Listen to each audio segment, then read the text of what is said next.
The countdowns are on all over the place, and that means in many classrooms it's time to review. So let's dive in today for a lightning round of review ideas to help you come up with ways to make all that looking backward engaging and memorable for your students. Welcome to the Spark Creativity Teacher Podcast, a podcast for English teachers looking for more creativity, more engagement, more joy. And no more scripted curriculum, lesson planning ruts, or boring book lists. I'm Betsy Potash, and I'm honored you're trusting me to help. You're not alone on this creative journey anymore. So the first idea I want to suggest today is to review with sketch notes. This is like what I did in high school, and I absolutely loved it. And I've recently been so pleased to see the research come out to support it. In a recent episode of Edutopia School of Practice podcast called The Extraordinary Impact of Drawing to Learn, they explored the power of sketching to encode learning. Here's what they said.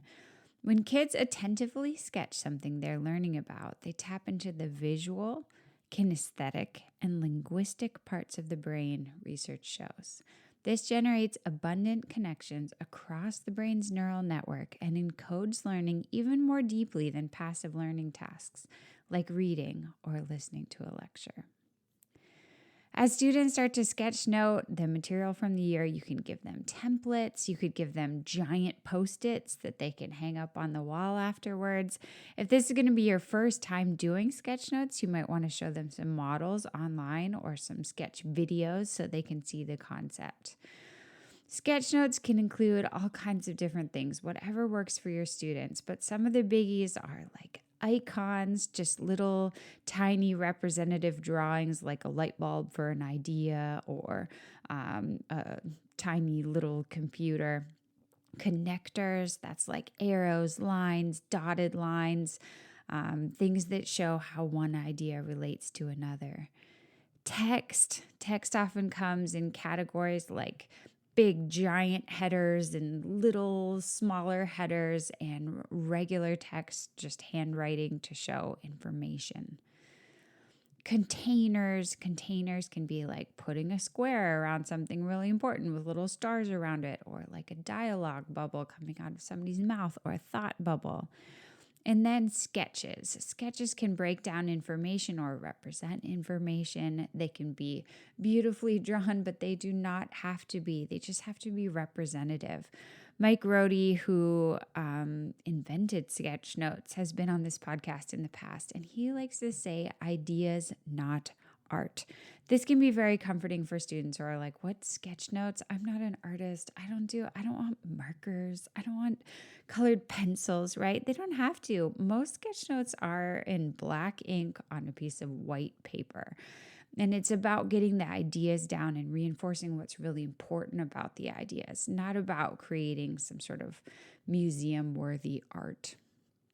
After your students create visual artifacts from the year, going over the material in their own way, you might consider a gallery walk so they can learn from what each person chose as the most important, most vital information to put in their sketch notes. Okay, idea number 2, review with hexagonal thinking. This is something we dove into on the podcast a few weeks ago, but just in case you missed it, for this type of review activity, students create hexagons to reflect on 2 different aspects of each unit. So in the first column, the first hexagon for each unit is going to be content. What did they study during that unit? What were the big things? These are big hexagons, by the way. So it's almost like a little hexagonal one-pager about the unit, showing what was the text, what were the key elements of the text, the themes, the characters, maybe one key quotation, what else was going on, what was the maybe essential question, or some of the other big ideas that came up while reading this text that related to other elements of the unit. So they have kind of like a core hexagon for the unit.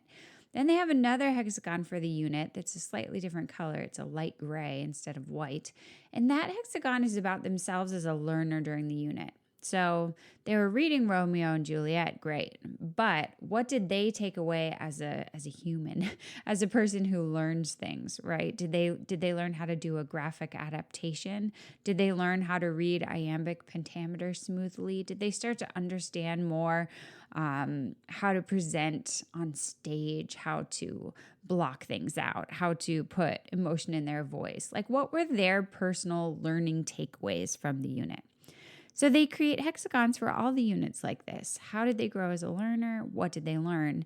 And then they build a web, a map with those hexagons to show the entire year. It gives them a chance to step back, look at the content, look at their own arc as learners, and really like take in what has this year been like. It's a cool way to review and reflect. Okay, next up is a classic, review with games. This one's fun. They can be student-created games. They can be your games. They can be games based on famous games. I have just like an editable Jeopardy-style quiz show board that I put in the lighthouse that's just like you just add your own questions in all the columns, 100 points, 200 points, 300 points for each category. And then you play, and it's just like, it's a classic, right?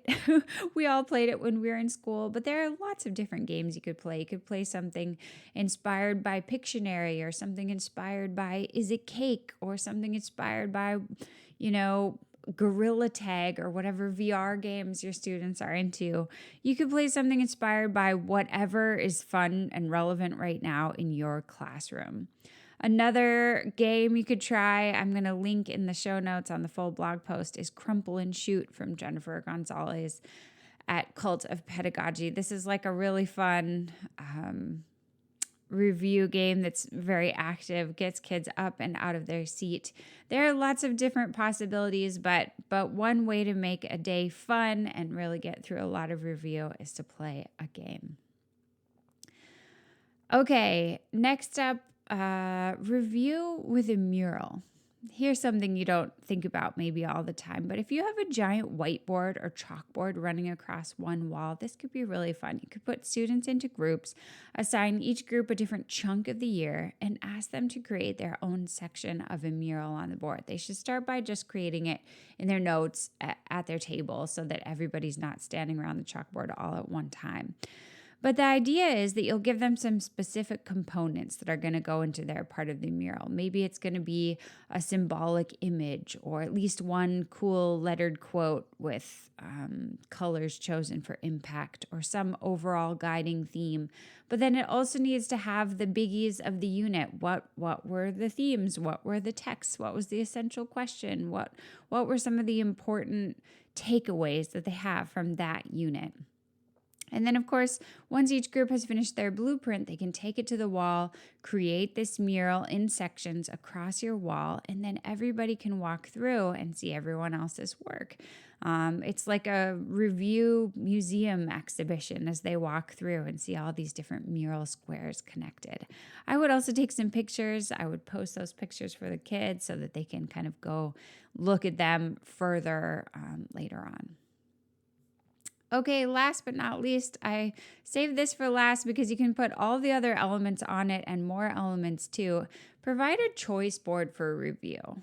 By the time students get to you in high school or middle school, some of them are already going to know how they like to review. They're going to know what works for them. Others may have a couple strategies that have worked, but they're looking for more and they'd like to expand. A review choice board gives students a chance to play to their strengths or expand into new options. They can try different things. You can see one version in the show notes, but you could also add things to that version or come up with your own version. What I have on my review choice board is create a sketch notes version, look back through all your materials, concentrate especially on what you don't feel like you remember the best, and create a sketch notes version of the key concepts. I also have on create a one-pager, very similar. I have on craft your own game and then play it with other kids in the class. I have the podcast version, write a script about what you've learned, and then you can listen back whenever you want to review. I've got make flashcards and quiz a partner. I've got partner quiz, just look back through your materials and ask each other questions. and take turns answering them. All of these things can help students review, and I'm sure you've got a lot more ideas too. When you provide them choice, you empower them, you give them options. Students really appreciate that at times. Okay, my friend, however you choose to review, I'm sending you good thoughts and positive energy for these action-packed final days or weeks. I know this home stretch is so stuffed with events, feelings, summer dreams, and I really hope that you found an engaging way or two to review and reflect on the year to help. Until next time, take care of yourself and stay creative.